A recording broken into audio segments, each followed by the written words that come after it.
Hi everyone, welcome to year 3 of Literature Across Borders. This is our first dialogue of the year and I am so delighted to welcome you. So for our very first dialogue, we are going to be talking about Tom Percival's The Invisible, Meghaa Gupta and Habib Ali's A Home of Our Own, which captures different representations of childhood poverty in picture books. And this fits within Literature Across Borders because we're an international project co-founded between Meghaa Gupta and myself at Ashoka University to help books for children and young people and conversations about them travel across borders, in this case, between the UK and India. And we all feel that empathy and human rights can't stop at borders if they're going to have any impact. So when we're talking about things like poverty and climate change, the UN sustainability goals, we really need to spread those conversations around. And books, especially books for children, build a foundation of empathy and understanding that people can carry throughout their lives to make these things have real meaning in the world.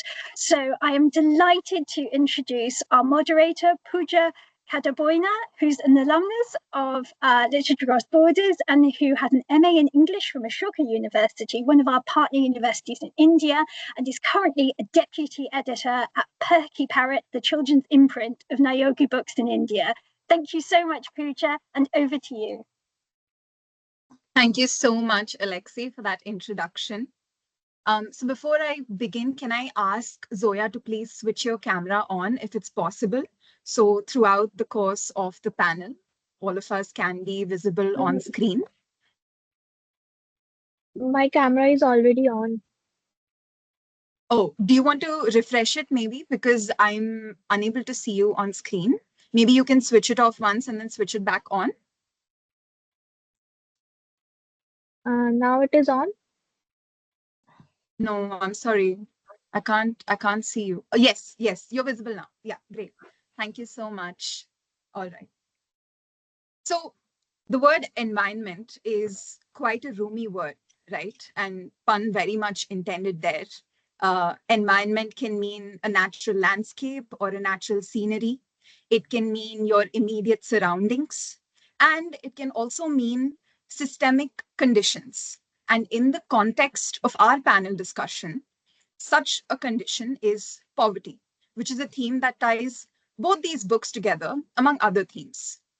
And I think pairing these two words together, poverty and environment, is quite interesting because in the context of this discussion, the environment of poverty is precisely what points to the fact that in the Anthropocene, a conversation about the environment is a conversation about a human condition like poverty. So in this panel, what we hope to do is sort of cull conceptions and ideas around this main theme, as we also cull ideas around the form of the book we're reading, which is a picture book, and more importantly, to forefront a sort of cultural literary exchange. Without further ado, let me introduce our panelists for today. We've got Devanshi Deva. Devanshi Deva is pursuing a BA in elementary education at Gargi College, Delhi University. She aspires to become a teacher and works with various NGOs, finding joy in engaging with children and nurturing their creativity and skills. We're happy to have you here, Devanshi. Also from Gargi College, we've got Zoya Wasim with us. Zoya Wasim is also pursuing a BA in elementary education at Gargi College. She calls herself a literary explorer, traveling through thoughts and ideas. A reader and storyteller, Zoya believes stories are bridges that connect hearts and spark change. We're happy to have you here, Zoya. So Zoya and Devanshi are our panelists from India who have done a reading of Tom Percival's The Invisible today. And from the UK, today with us, we've got Hannah Durkin. Hannah Durkin is pursuing an MA writing for young people at Ashoka University. She's a children's author from Leeds in the UK. Hannah enjoys writing fantastical adventures, including her middle grade series, Xena Starborn. We're so happy to have you with us here, Hannah, especially coming from the perspective of already writing stories for children. So let's begin. Let me start off with my first question for today. And as we begin, before we jump into the themes, I sort of want to zoom back out into the form of the book that we're reading, right? Which is a picture book. So my first question would be, have you read picture books from India, which is to Hannah, and the UK, to Zoya and Devanshi before? How was your experience of reading a picture book from a different country? And here, perhaps, maybe Hannah, you could start us off with your response. Yeah. So I've never read I've read picture books set in different countries before, but I haven't read a picture book written and about children in India before, and I found it really, really interesting to read. I also read it with my daughter. I've got a 7-year-old, and it was very interesting seeing her response to it as well, because it was portraying poverty in a way that neither of us had seen before. And yet there were so many similarities with the children and the way that they behaved and the community that they had developed together that I see in children in the UK as well. It was, the playing house, that is the most popular game that my children would play, and that I would see children playing over here as well, arguing about who gets to be what, making mud rotis, like making things out of mud is one of the first things that my children do as soon as they go outside. And so it was very interesting seeing both the differences and the similarities, and it has definitely encouraged me to want to read more books that are published in different countries, because I think it gives you a unique perspective on what life is like for children in those countries. Yeah, I think that's wonderful. Thanks so much, Hannah. I think your response is already showing us that you're seeing differences and similarities emerge from your reading experience. And we'll get to that in a little more detail next, right? Zoya? Yes, I have read and explored a wide range of picture books from India. So many that it's honestly hard to name just a few. Each one brings its layers of culture, emotion, and everyday realities. Alongside Indian literature, I've also explored picture books from UK also, especially Lost and Found by Oliver Jeffers and Lorax by Dr. Seuss. As someone deeply invested in storytelling and literature, I export children's book not just for enjoyment but also as a future educator. Picture books can also open doors to various curriculum topics for us as future teachers, be it Is it environmental. me that has stopped? I think maybe I'm the one having an issue with my network.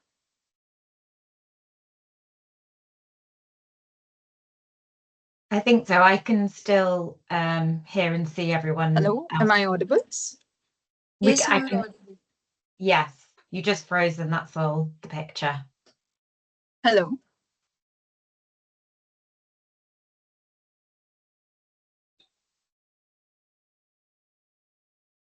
Going on. Can I continue now? If that's all right, sorry, I think that would be great, and hopefully Pooja's internet will restore itself shortly, but I'm here in the meantime. Okay, so let's continue. I'm just saying that picture books can open various doors to various curriculum topics for our future teachers, be it environmental awareness, emotional intelligence, social issues, or imagination based learning. I am drawn to books that carry depth in the illustrations, have meaningful themes, and tell stories that linger in the heart. Reading across cultures has helped me understand how stories shape childhood experiences differently, yet all center around core values like kindness, belongingness, and resilience. I'm so sorry, Zoya. I was facing a a technical issue and I couldn't understand whether it was from my end or not. And I had to step out for a bit and step back in. I'm so sorry to carve out time, but can I ask you to sort of reiterate your answer quickly, maybe? I'm so sorry. So sorry. I'm just saying, mentioning that I have read so many books from India, from Indian literature, and also explored books from UK itself, like Lost and Found by Oliver Jeffers, and the Lorax by Dr. Seuss have stayed with me. And Yeah. also, as someone, a future educator or future teacher, I have explored children's literature for my teaching experience too, to our related picture books to curriculum topics also, like imagination based learning. And reading across culture helped me understand how stories shaped childhood experiences that center around core human values like kindness, belongingness, and resilience. That's what I'm saying. Thank you so much, Zoya. Thanks a lot for that perspective. And thanks so much for reiterating once again. I think that does a lot for accessibility as well. Thanks so much. Now I'll move on to Devanshi. Devanshi. Hi everyone.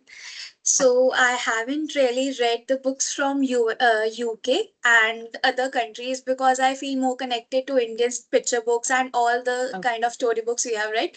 So I feel more connected to them. So I basically prefer all them.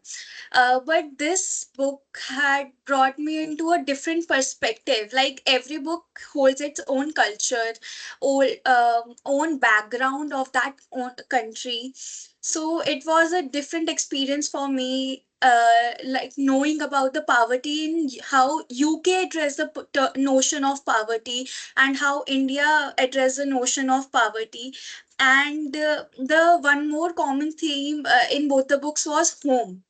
So for me, it was like how different both the countries see at the same theme.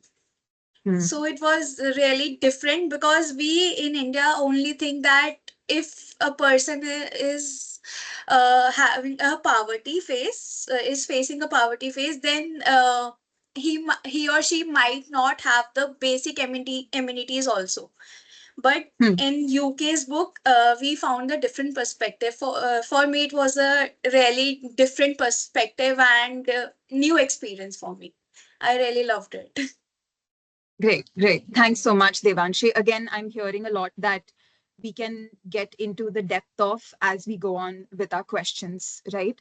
Thanks so much. Now to move on to my next question, we'll stay with the form of the book for the next couple of questions as well.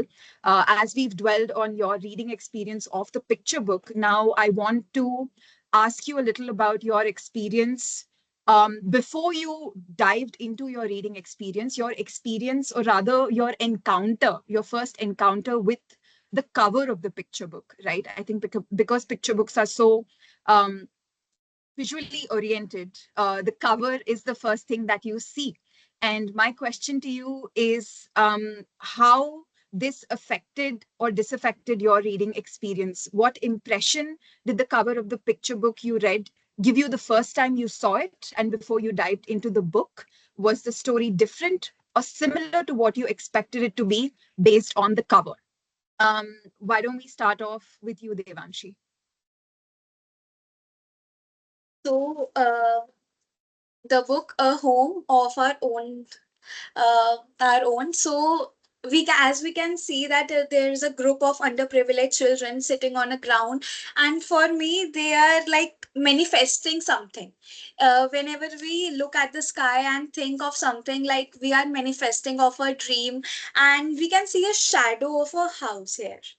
So I believe that they might be dreaming to build a own house of all of them together will make build a own house. So for me it was like, but it was not resembling to the India's notion, because as we can see happy faces and all children, like we don't have that notion of poverty as a happiness. uh, Hmm. people don't even have the basic needs. They don't have food to eat. They don't have basic amenities like water to drink and places to stay. But it's a kind of a happy feeling when I look at the cover. As I said, that they are looking at sky and manifesting things. And in the book Invisible, for me, when I looked at the cover page, it was like ice and cold all around, and the black and grayish background.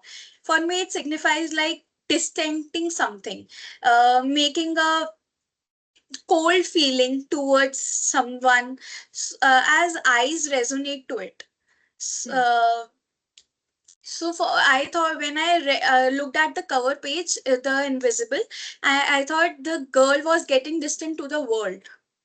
But when I read both the books, the Invisible one was very different when I started reading it, and as I thought it would be, because it was like giving me a thinking that it might be on loneliness, or that she might get alone and she might be facing stress of being alone, that people are not around her, and she might not be feeling well enough to share her feelings with someone.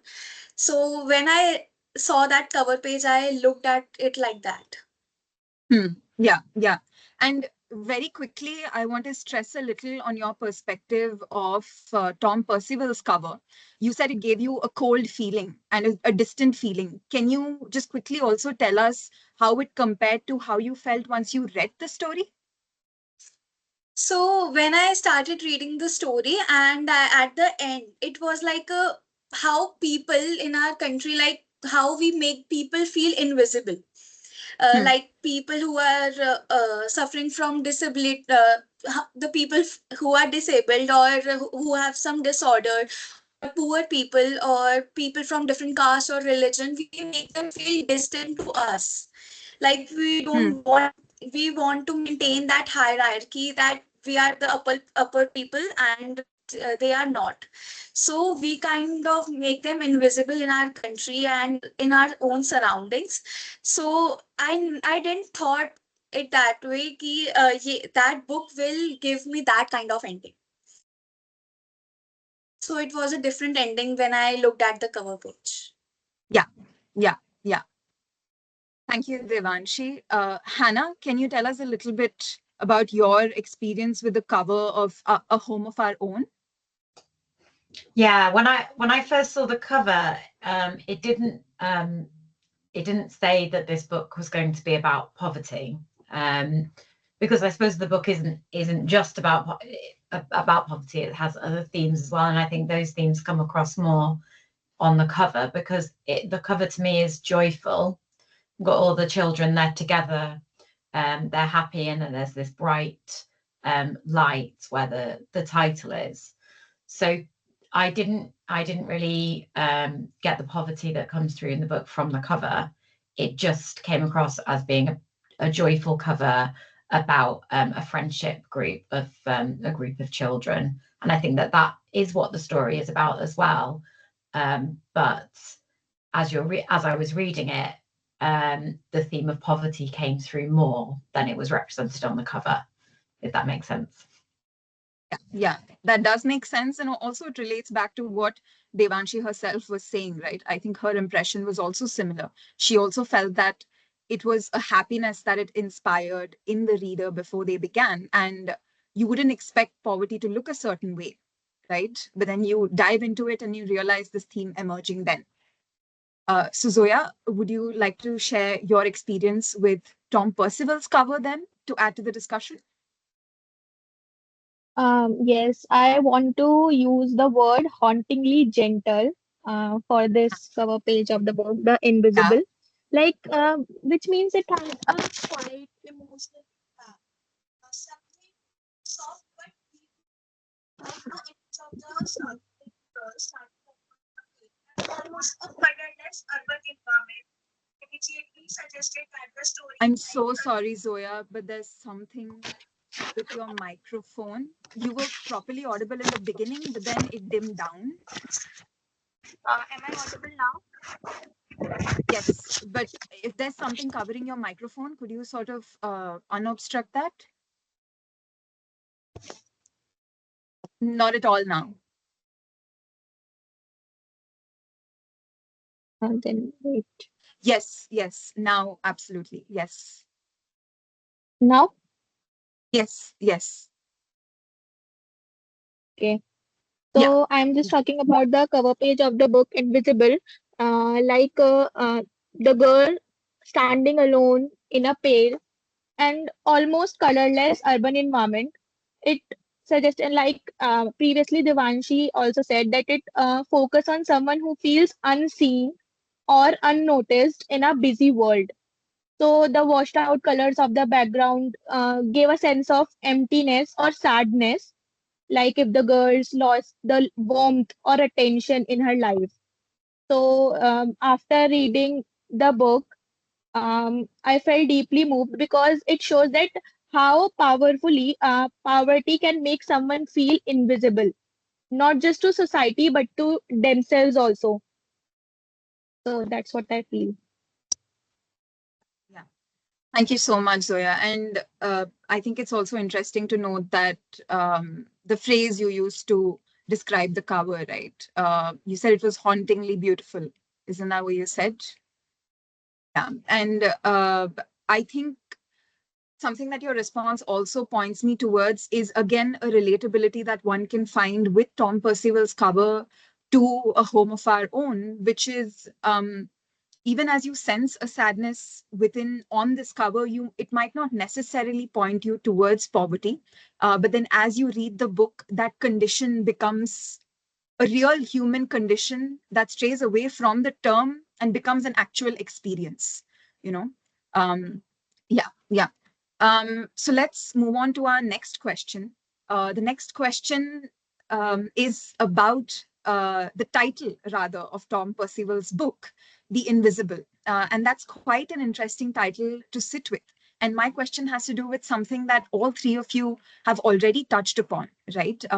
Which is already talking about invisibility in both of these picture books. So I want to ask each of you in turn what you saw as being invisible in the picture books that you read. Let's start off with you, Zoya. Yes. So I really like the illustration of Isabel's fading presence, visualized how people without resources often become unseen by the world around them, especially in the cities where survival is about concrete things. So yeah, It's about, it it's symbolized a, how society turns a blind eye to those in poverty. and can I ask you to speak a little more then about the invisibility aspect of it? So the people You are are invisible, they become invisible Yes. even to themselves. Yes, at first, Isabel itself became invisible to her. Then she looks upon around her society, her community. Then she also came to know that they are also invisible. The page number, you can wait.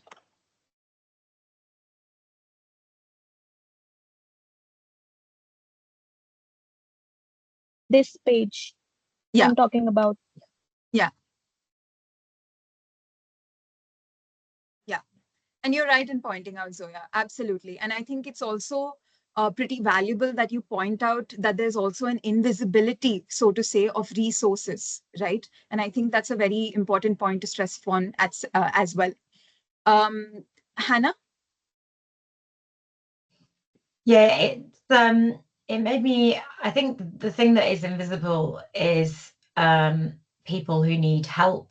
And I thought what was interesting is that the character in this story is already poor at the beginning of the story, and her situation gets worse.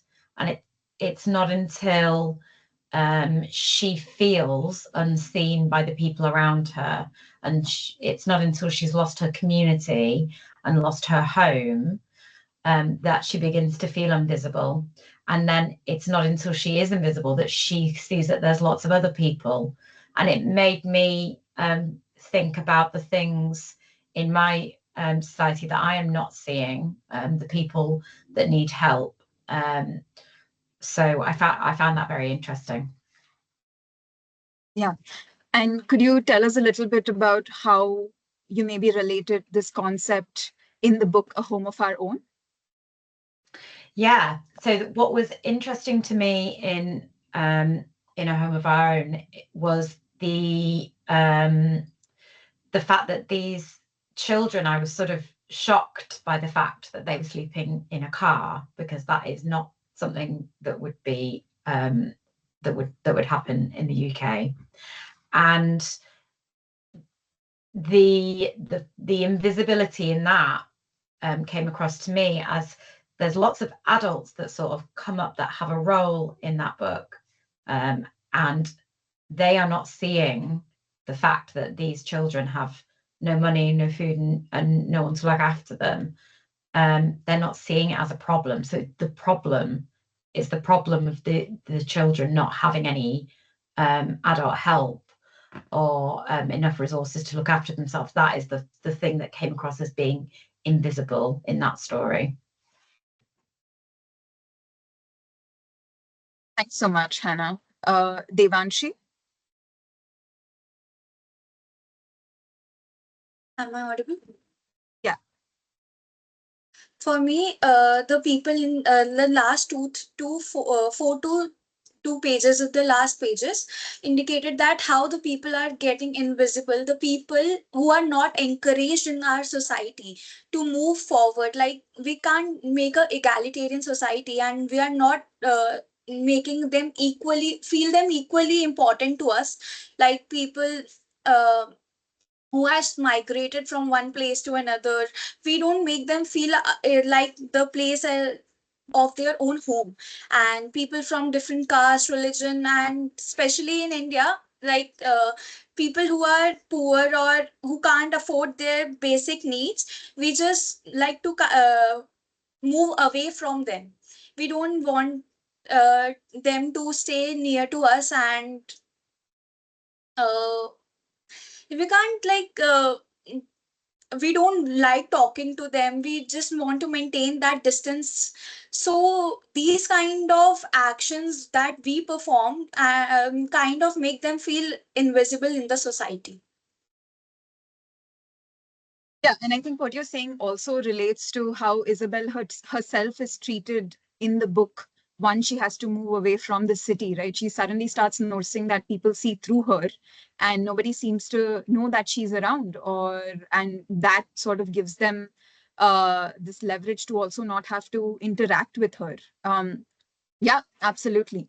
And I think what I see emerging in all three of your responses, as different as they were, is this position of empathy that all of you have taken, both in terms of being empathetic and putting yourselves in the shoes of the children in these books, as Zoya did, and with Hannah and Devanshi to become empathetic then as a person looking into this experience, you know. So I find that to be a wonderful addition to way that this your reflection on the reading experience is shaping up.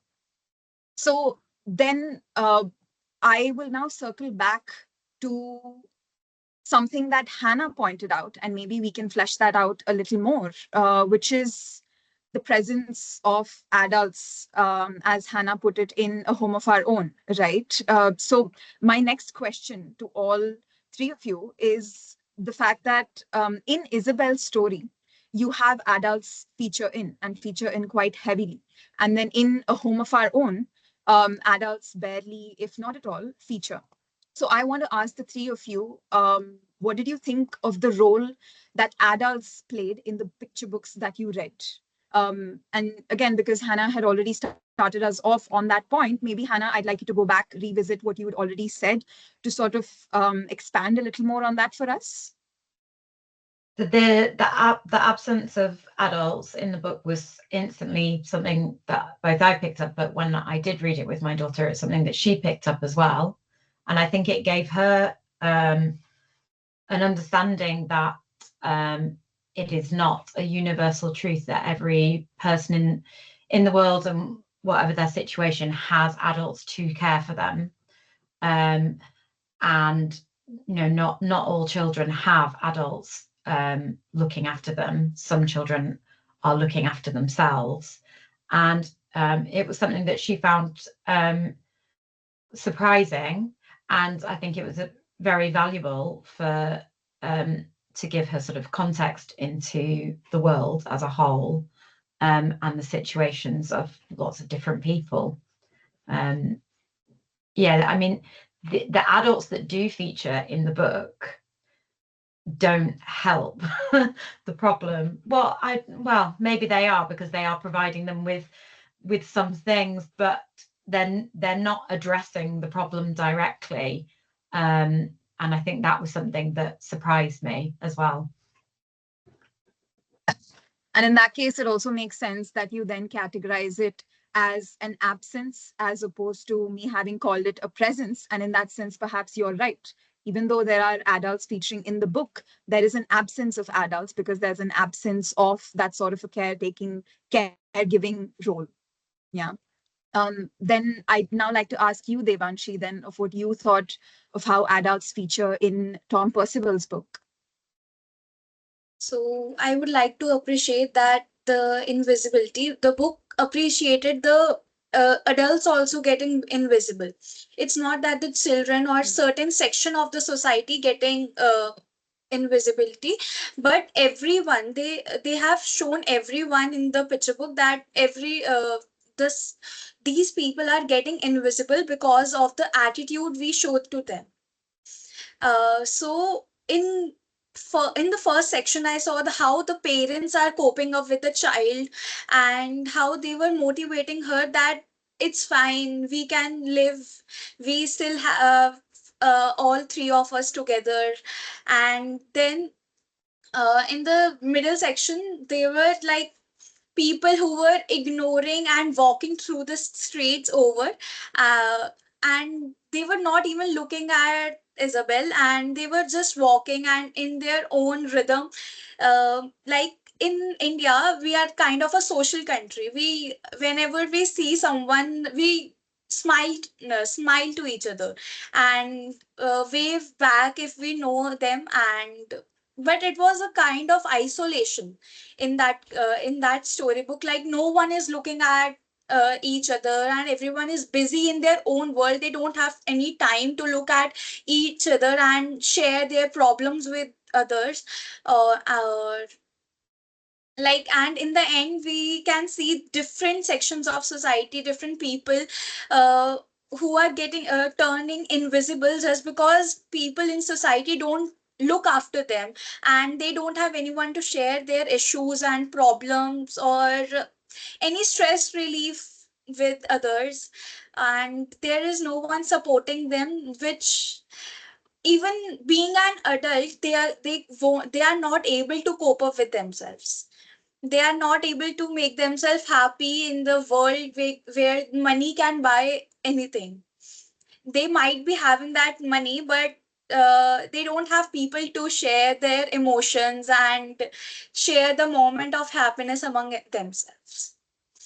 And on the comparison basis, a home of our own has absence of adults, but I want to highlight that the page where the granny was giving uh, uh, Dulari a bag. It was a bag of a red dress which was stoned. Like people in country, like sometimes they think of giving their things which they have already used.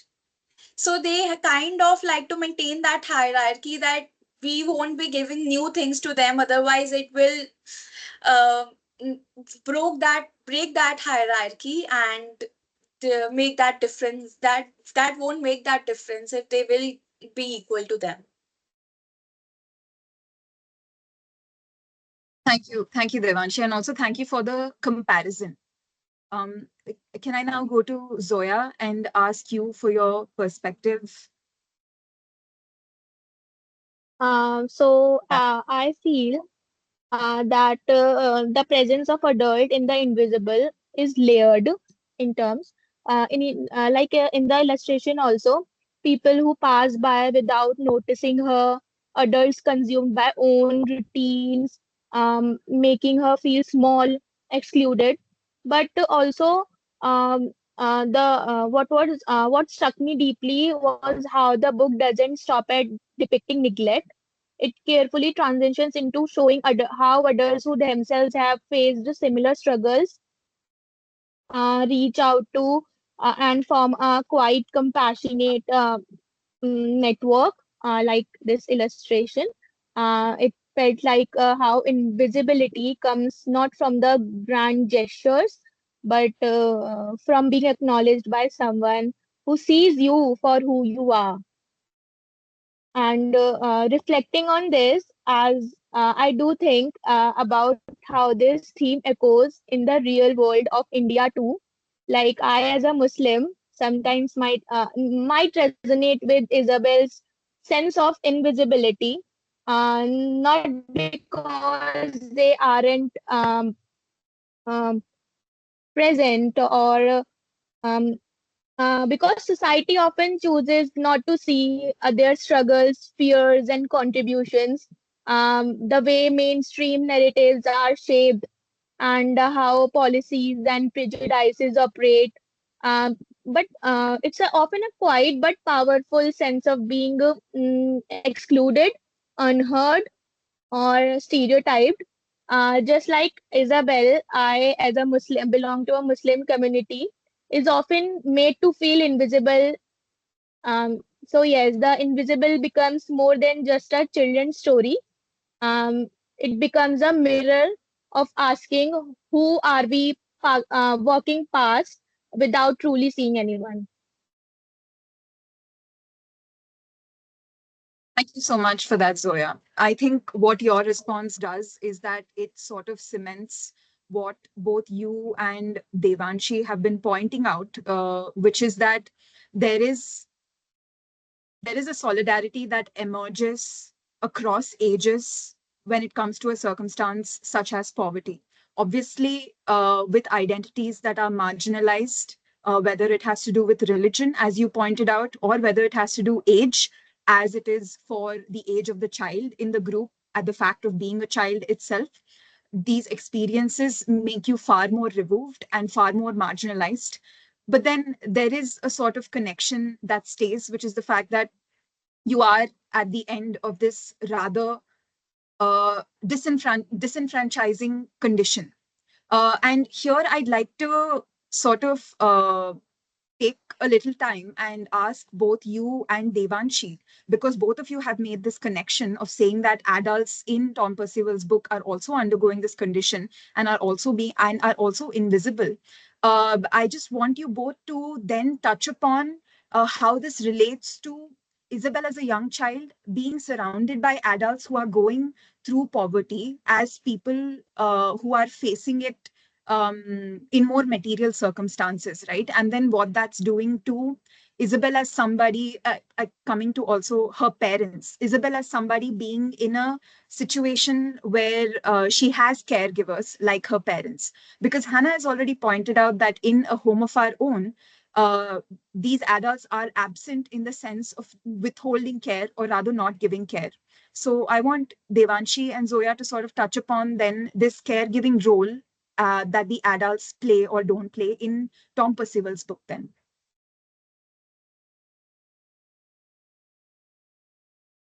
Now, would either of you would like to go?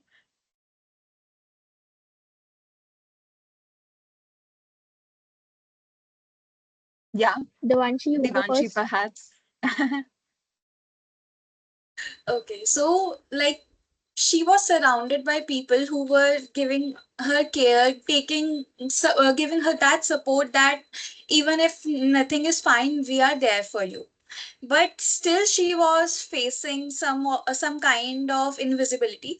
So, like we, I personally, I feel ki I always have the support of my parents, but just because they both are working, I sometimes feel that we are getting distant to each other. We are not getting that time to share our bond, share our feelings with each other. But they are there for me, but still I kind of feel invisible in that part of my life, where I am not able to share something with others, and especially my parents.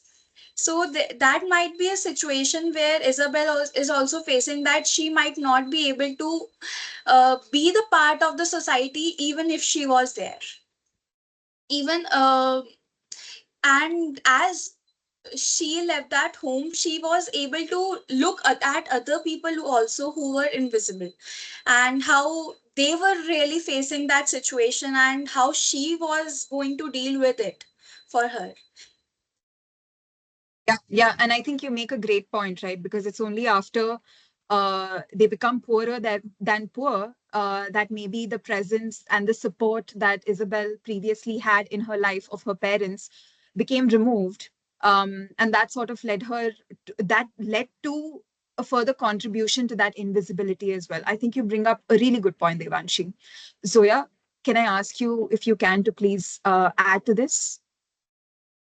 Yes, in addition to Devanshi's response, I would want to add that the adults in the Invisible Book don't offer fleshy help like something big, but it's just they acknowledge Isabel with kindness, like in this illustrations also illustration, this one, like they are just help.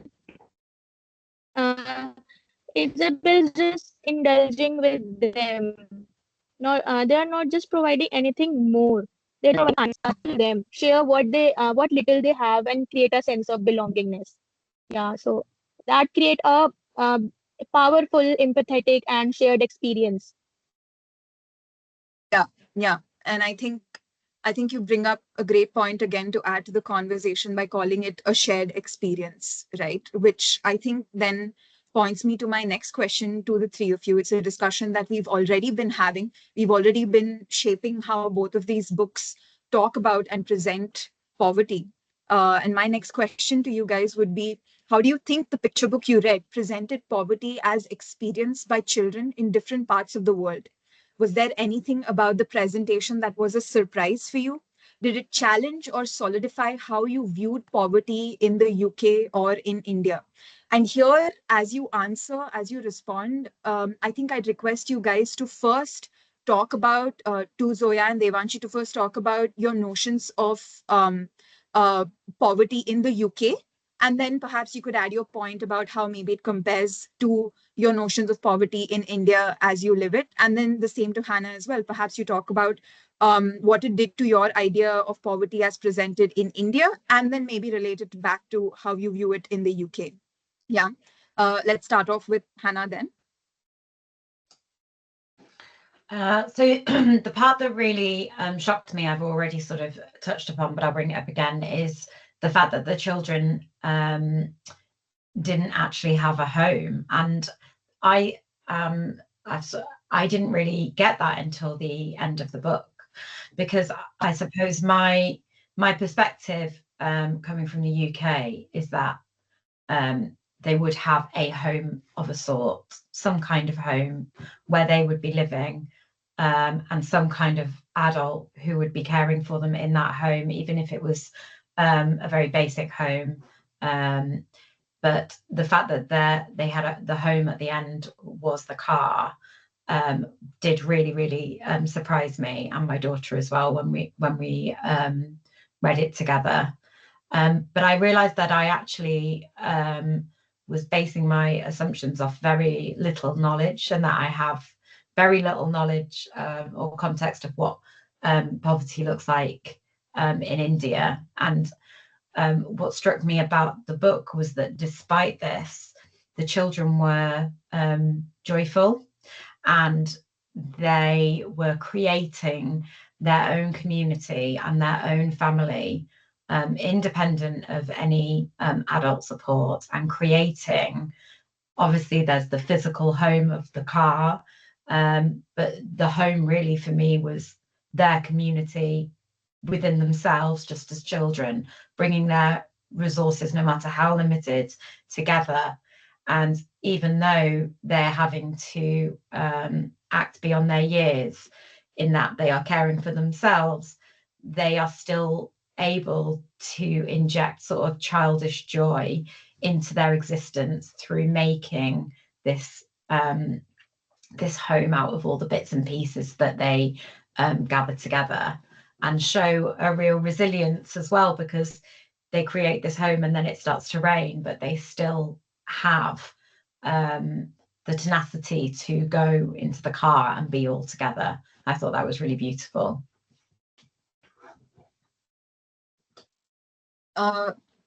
You did say that it was new in the way that it presented poverty in India to you, or rather, it just showed you a perspective that you did not have before. And I think as you it do just, that, sorry, I yeah, think it just showed me that I didn't know. I didn't know. So the fact that it was that I found it shocking, I think, was just me basing my assumptions off what I know about poverty in the UK. So I think it just showed me that I had no knowledge at all, and it was very interesting to read it. And that's precisely what I also want you to sort of touch upon for us, so that we know your point of reference as well then. So what was the notion that you were coming from, which led you to this being a sort of new notion then?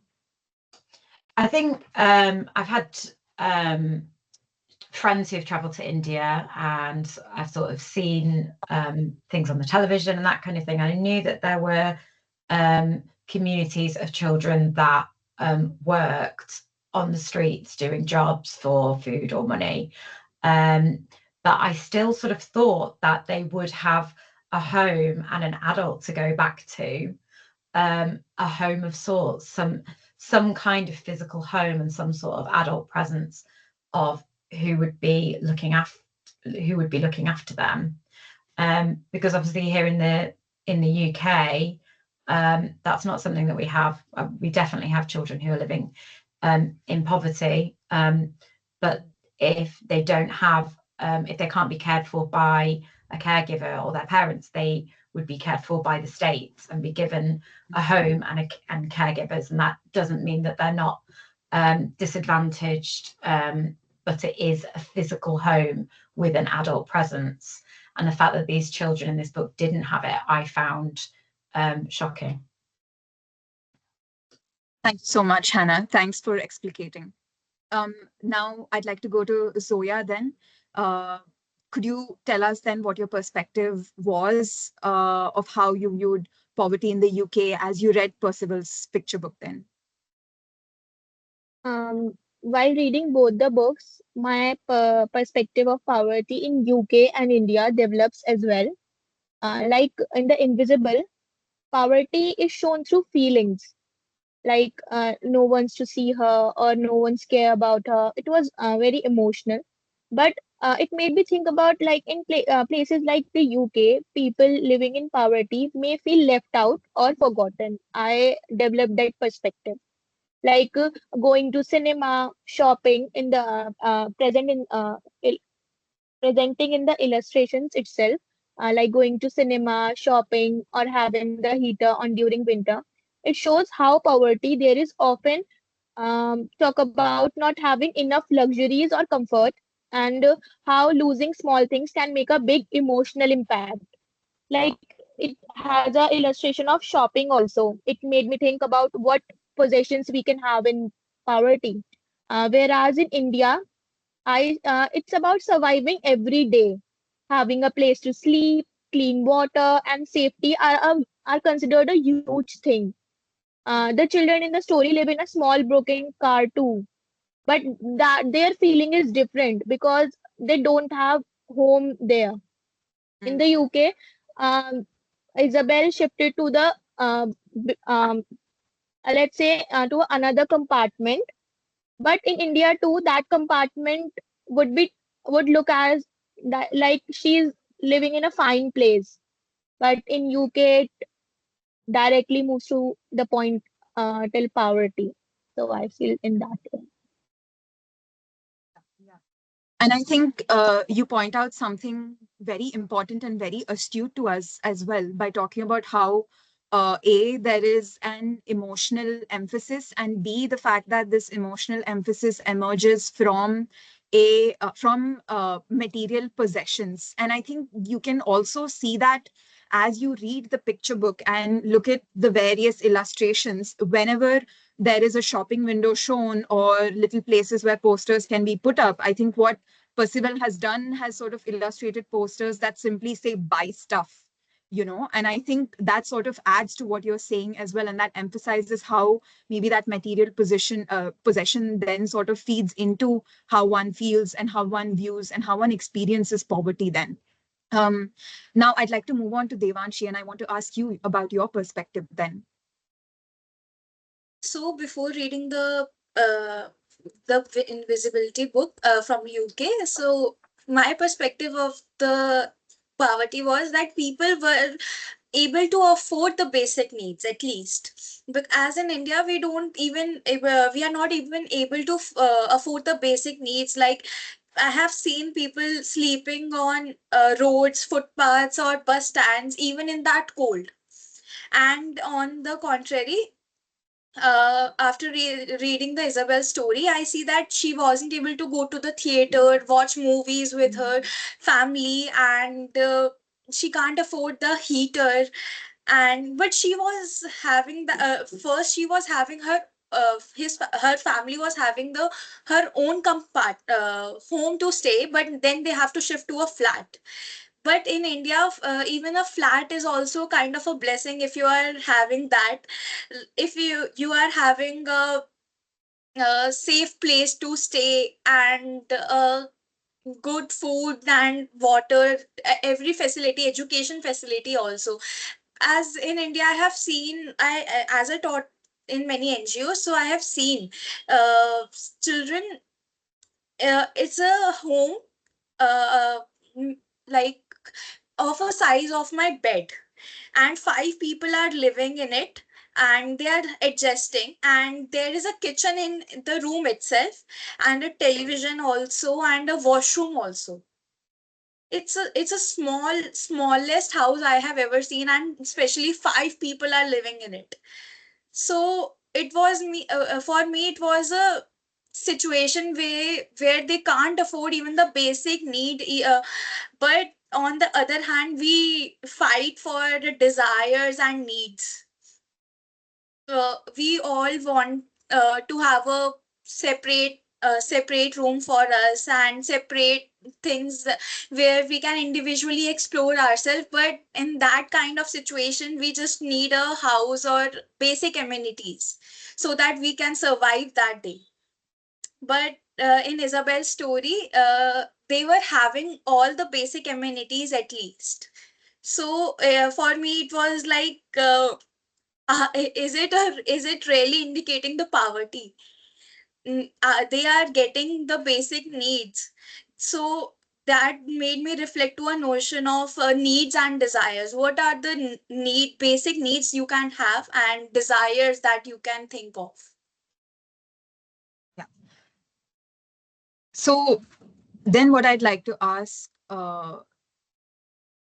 you, Devanshi and Zoya, before we move on, is what did it do to your pre-existing notion of poverty in the UK, if you had one at all?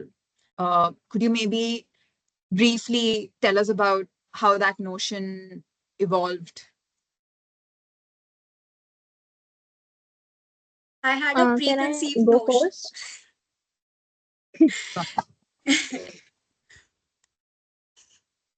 Yeah, Devanshi, go on. Yeah, Yeah. Devanshi, you go first. So I already had a preconceived notion of poverty in my mind, that if you are not able to get that basic need, or like we have in India, so that was only my prior knowledge or of poverty. Or but that was a different perspective when I got to know that the poverty was different in UK, and poverty in other countries is also different. I just read somewhere, if the person is not getting the 60% of that income in that country, he is under the poverty line. So for me, then I got to know that there are different perspectives of poverty in each country. It's not like everyone is getting the basic amenities. It's different among different countries.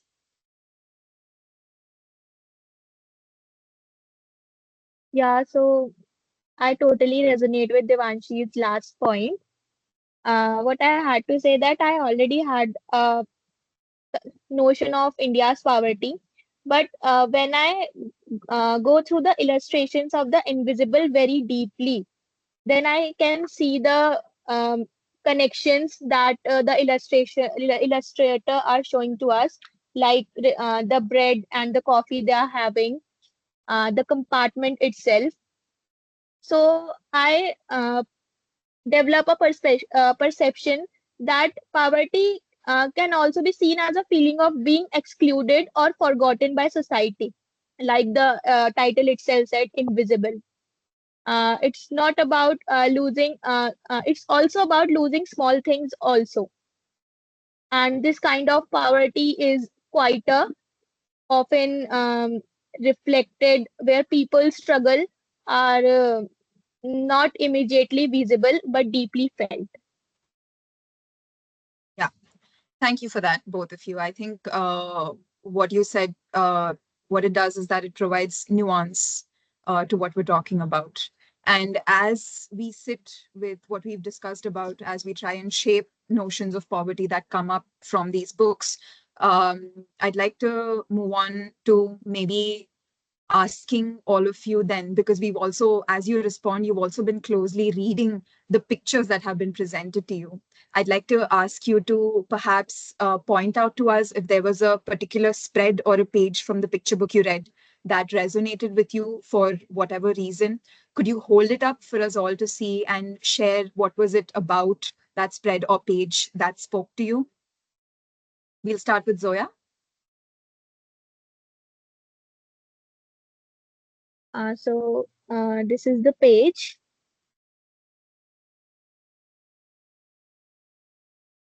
Uh, you can see it, right? Yeah, yeah. Would you also like to read out what's on that if that was something that spoke to you as well? But now that Isabel was invisible, she noticed something she hadn't seen before: other invisible people, lots of them.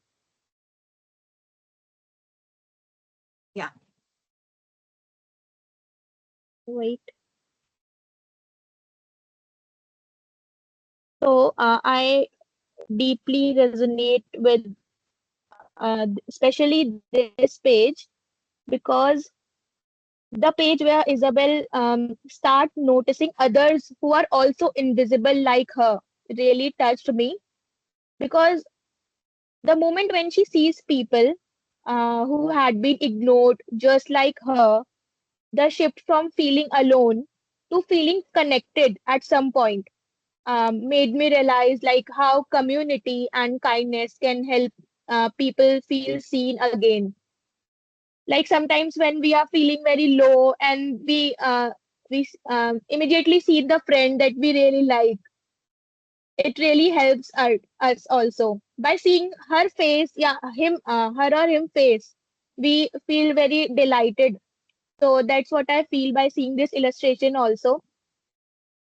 So yeah. Yeah, thanks so much, Zoya. And I think what you say again also goes back to something that Hannah herself had pointed out in A Home of Our Own.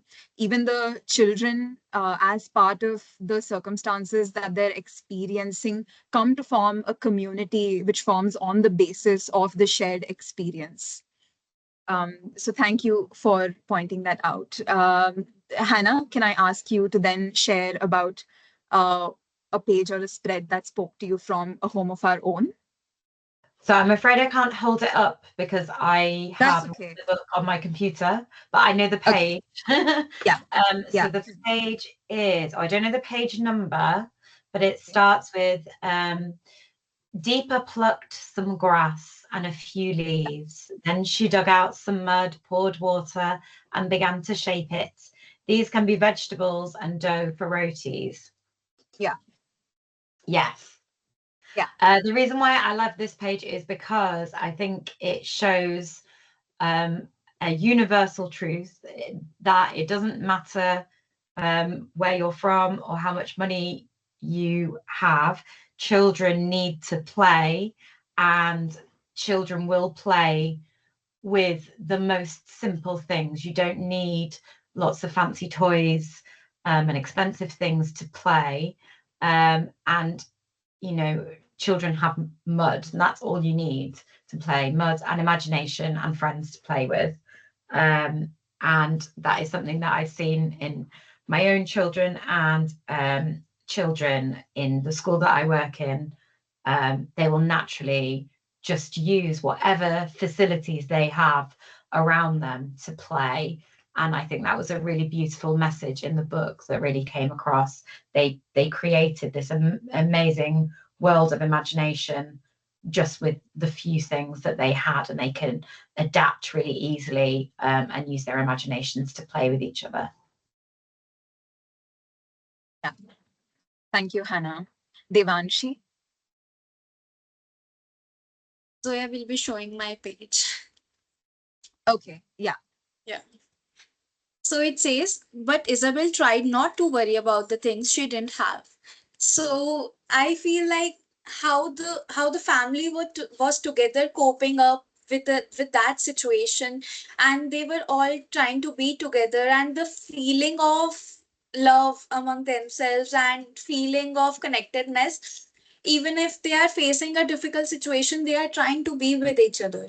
So I feel that's the best thing one can get in life, that even if we are in a situation where we can't feel okay, so we have our friends, we have our family with us who is saying that who are saying that go on, we are behind you, we are there to support you, and even if the situation goes wrong, we will be there for you. So she wasn't, for those people, she was trying to be okay, she was trying to cope up with her emotions and saying that yes, I will face the situation, and trying to be happy with whatever she has. So I feel in India, most of us, like many people, try to feel like that. We like to just spend time with each other. We try to get more socially connected and find new friends. And instead of running after money, we like people to be with us. Especially like I have seen my friends, I have seen Zoya, and we both are friends.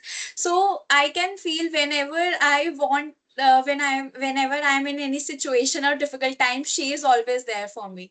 So I feel the family and the connectedness among the family is the most precious thing one can ever get in life. Yeah. Thank you so much, Devanshi. Again, as I hear to all three of your responses, there is our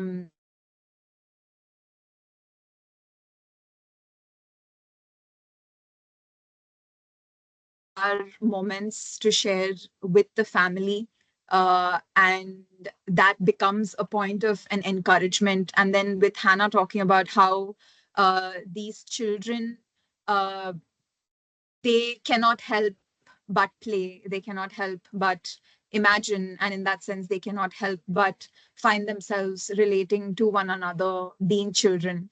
And then with Zoya also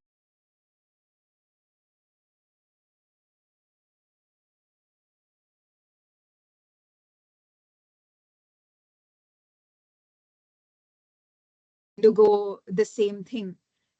So it's quite interesting to see this sort of similarity emerge from three different perspectives as the three of you speak about your experiences with these pictures, right? Yeah,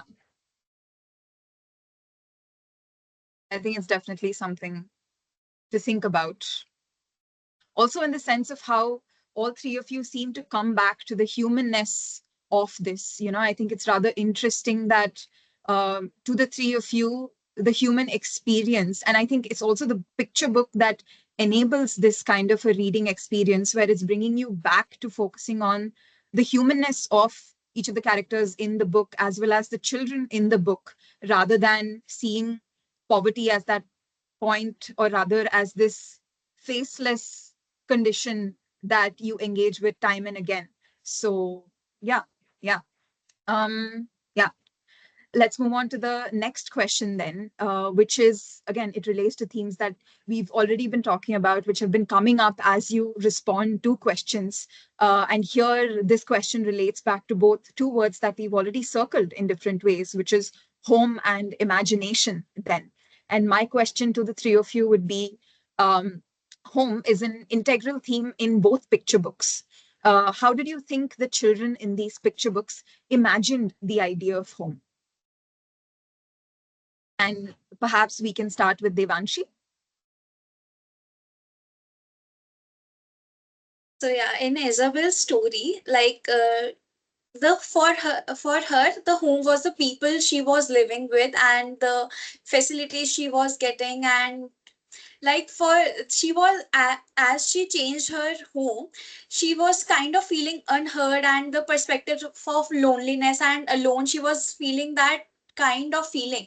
But as I can see that in India, the perspective of home is really different. Like we people try to stay together in situations, and we might not have that basic amenities or facilities, but we try to stay together with each other. And on the contrary, she was like distant with her parents or the people in the society, where she might not be able to express herself better.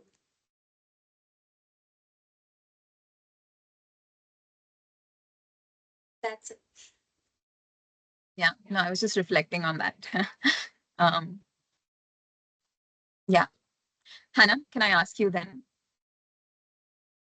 Yeah, I think in a home of our own, the home is the community of children. They've made their own home through looking after each other, and the imagining the different parts of the home with the box as the TV and the bits of the helmet as cutlery and plates, that is part of the game. But the home itself is the community of children and what they have built together.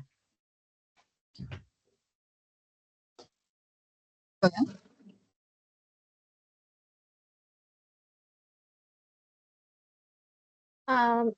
Yes, so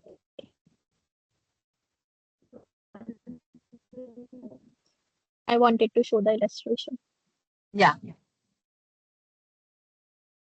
Yeah. So Isabel's journey teaches us that even when her family has a roof over their head, it doesn't feel like a home because she is being treated as invisible. The home here means it lacks the warmth of community and connection. She misses being valued. Her idea, to me, her idea of home is deeply tied to emotional security first and then recognition. Like here in the last illustration, this one, she begins to feel at home again. Like it's giving a powerful message, like home is where you are noticed, needed, and loved. So that's what I feel by the term home here. Yeah. Yeah. Thank you. Thank you for that, Zoya. And again, as the three of you have responded, I feel as if what seems to emerge here is that one picture book, Percival's picture book touches upon the notion of maybe having a physical roof over your head, but then that feeling of a home missing because there is a connection missing with a larger community. And which is what Zoya and Devanshi have pointed out to us. And in a home of our own, as Hannah has pointed out, there is a physical roof missing over the heads of these children. But then even if maybe for a transient moment, they play and they imagine a home as they play with each other and as they relate with one another as a community for that one instance, which I think is quite interesting, because then what both picture books do is that they fill a gap that the other one does not touch upon, or rather they're converse to one another then. So thank you for allowing us to come to that sort of a reading of both of these picture books together comparatively. Let's move on to our next question. And as we come to the end of, as we move towards the end of the panel discussion, I think what needs addressing is perhaps the endings of both of these books. So my question then would be that both of the picture books have unique endings to each of them. What did you think of how the story you read resolved? Do you think the resolution reflects something about the way that poverty as an issue might be viewed in India or in the UK? And maybe we can have Zoya start us off. Yes, so the invisible ends on a note of collective action that we can see in the last of the illustration. Isabel help others becoming visible again. It suggests, to me, it suggests that change comes from awareness and empathy. Whereas in the a home of our own ends with resilience, like the children create their own solution by making a broken car as their home, a physical roof on their head. The UK, the invisible story, to me leans more into emotional healing, while the Indian story focuses on physical agency. That as well to, uh, talked about by Hannah and Devanshi also. And could I maybe ask you to expand a little bit on what you mean by physical agency when it comes to a home of our own? Physical agency is like the roof. The broken car acts as a roof on those children's head, which they make by collecting other broken stuff.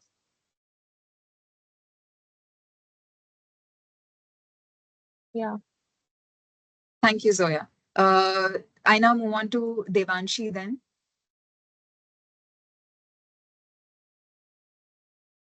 In ending, that I want to go with similarly with Zoya. Like she in end she herself took that initiative of getting everyone together, and taking a small step made such a big change in the society. They all together formed a community, and where they can share a moment with each other, they can celebrate each other. Even if no one is there to celebrate them, they themselves came together to celebrate their uniqueness, their invisibility. And the notion of poverty for in Isabel's story was really different. So I guess the ending was perfect. And in a home of our own, it was a really different ending where everyone was together, all the kids were playing together and finding things for themselves and creating their own new thing. And especially I feel that when we create something which is मतलब we make it with us, like we came together and we made a thing of our own. uh, that might be the best thing one can ever do in life. Like it will reflect our own efforts and struggles that we had faced while making it.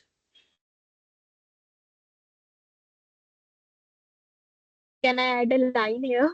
Yeah, of course. Of course you can, Zoya. Yeah, go on. Uh, uh, I I feel that in both books, the ending is not about solving poverty completely. It's about shifting the perception how we see it in both the books. That what I feel. And maybe do you want to talk about what that shift is about? How has it shifted our notion of poverty? like the perception of poverty in UK and in India is very different to me by exploring these two storybooks. So that's what I mean here about the idea how we see it. For example, poverty in a home of our own book, uh, ending says a lot how poverty is viewed in a story. It's just not about having money, but about having a roof on their head.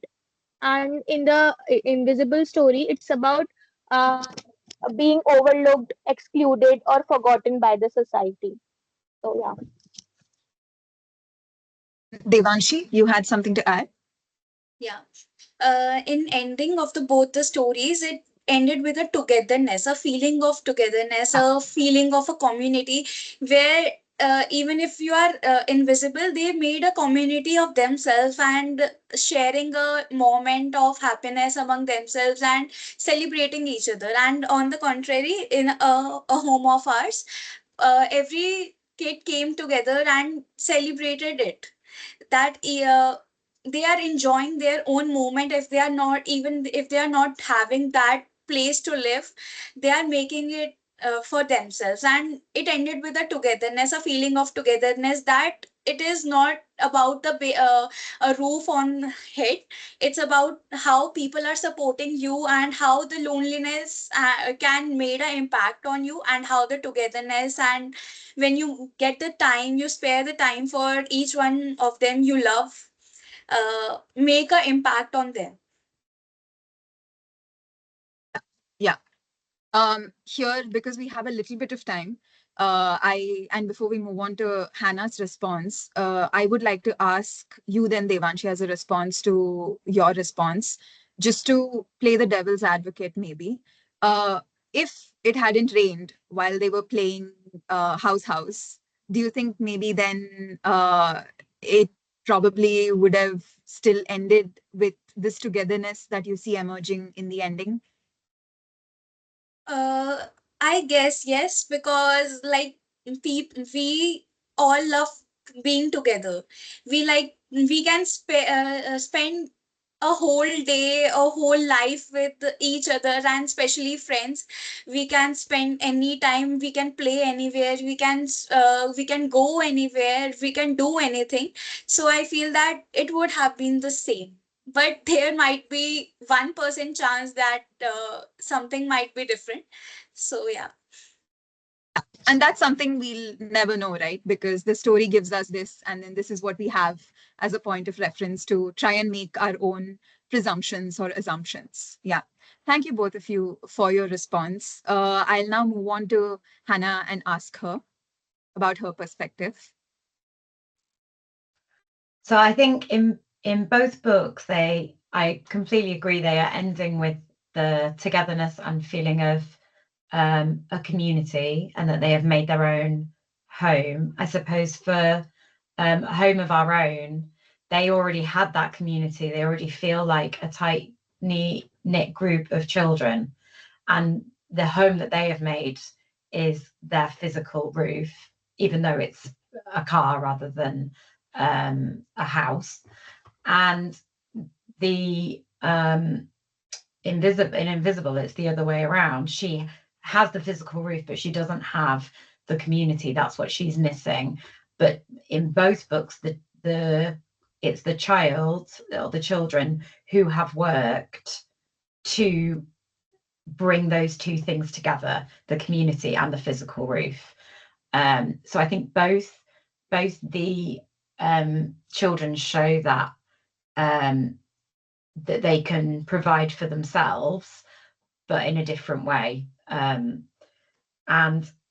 from like a resolution point of view, I still feel that it's me putting my expectations from my culture on to the book, but I want them to have like an actual physical home and someone to look after them in a home of our own. But it is joyful in a way that Invisible is not, in that their circumstances seem to completely rely on themselves, and that's something that no one can take away from them because they don't have anything. So everything that they have created for themselves, and there is something joyful about that, which is not as present in the resolution of Invisible. Okay. But then again, just to maybe try and flesh out your response a little more, in The Invisible, the way that it ends is through personal initiative and effort to sort of clean the space up, maybe paint the walls, grow some more flowers. And then I'm wondering, how do you read that sort of initiative and that making of one's own then as compared to the kids in a home of our own? I suppose it comes across that she has a lot more physical comfort and support at the end, a lot more than the children. But the children have sort of a greater community in many ways because they have had to support each other right from the very beginning. The whole story is about their community. So I don't know. It's a tricky one because I feel like it's me putting my expectations of what I would want a child to have on a book that is not from my culture. So for me to read the book and then for the end to be them sleeping in a car, I still found surprising.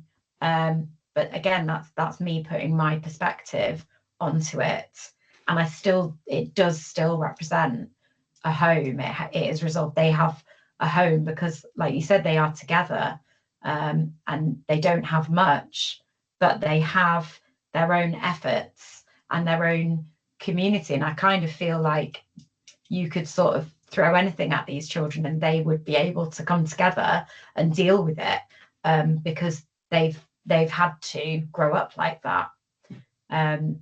So yeah, it's a bit of a tricky one for me because, like I said, it's me putting my expectation on a culture that isn't mine.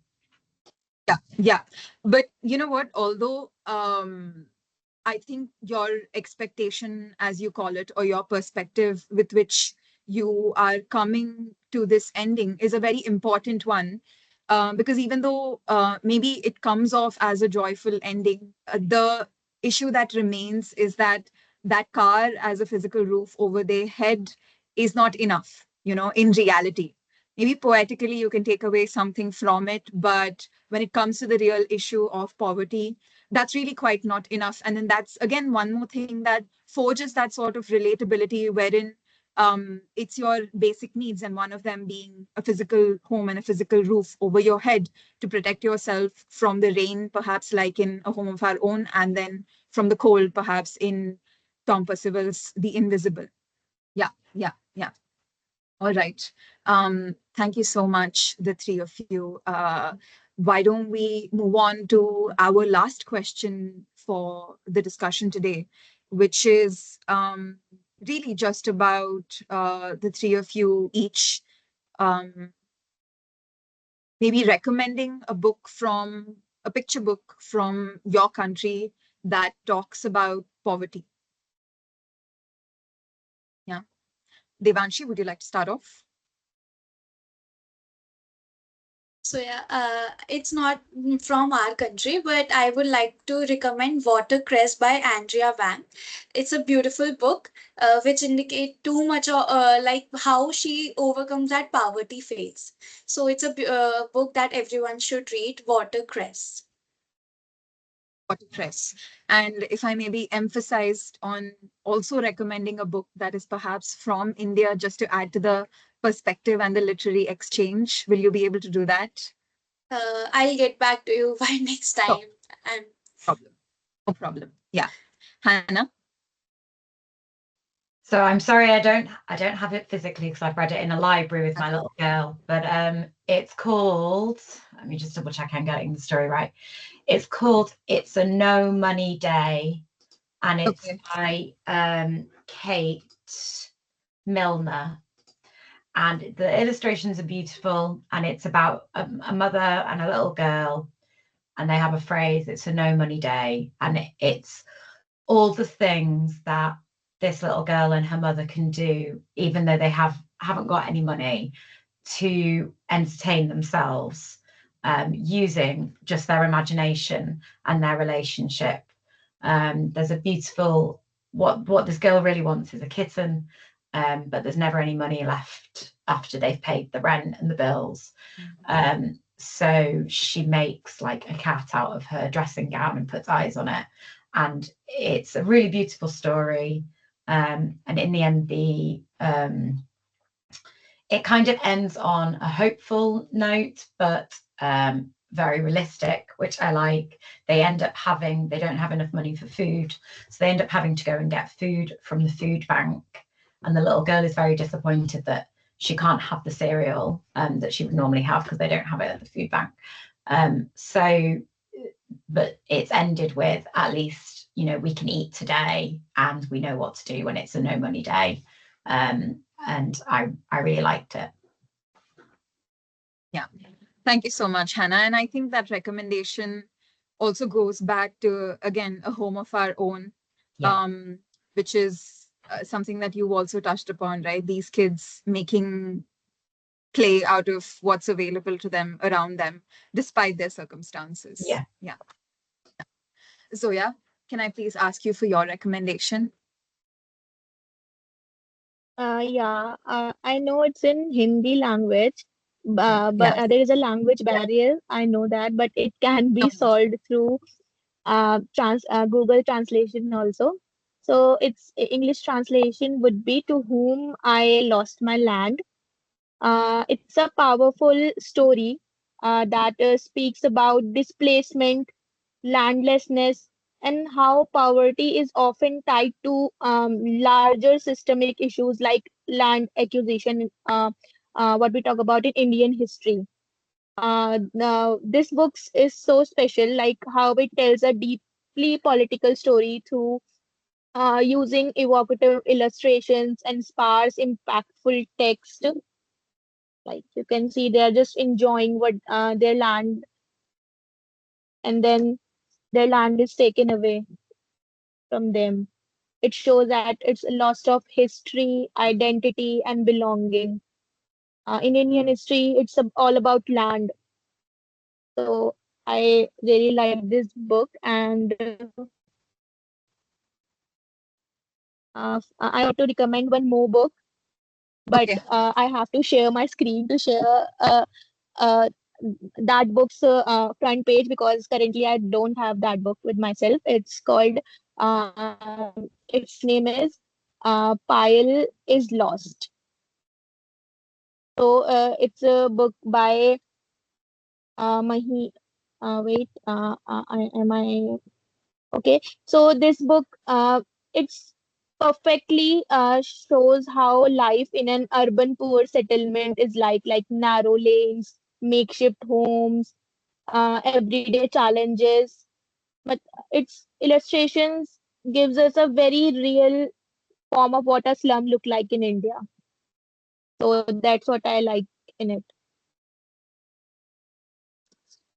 And can you, for the sake of the discussion, tell us the name of the first book you recommended, but in Hindi?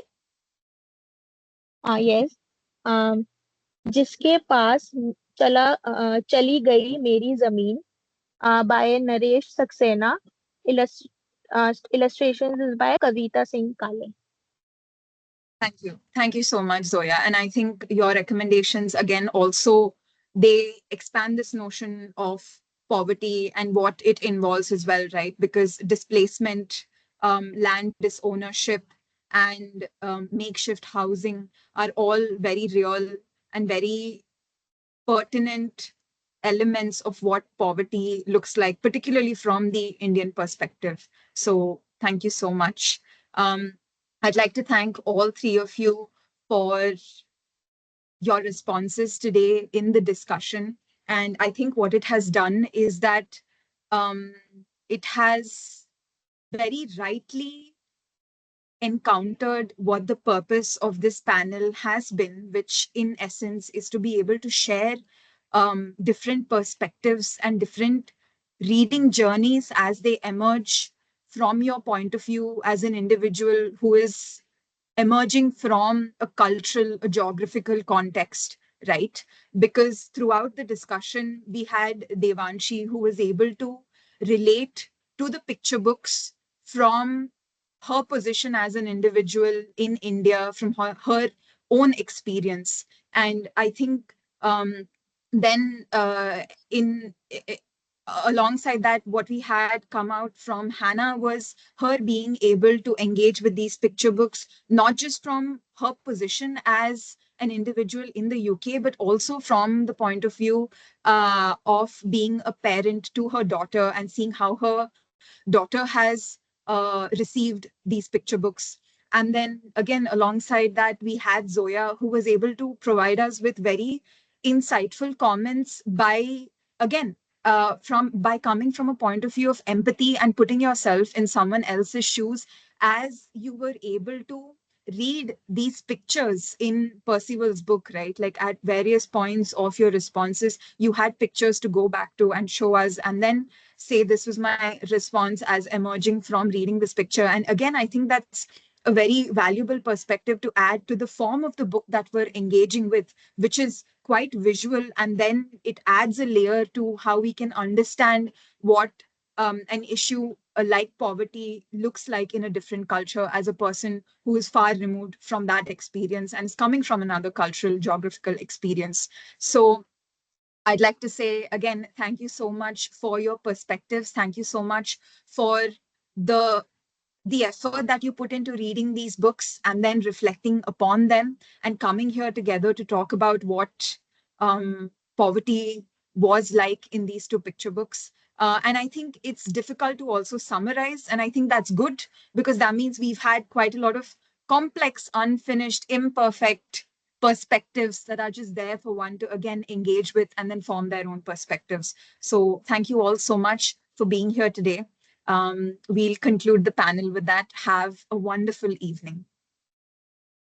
Thank you. Thank you. Thank you.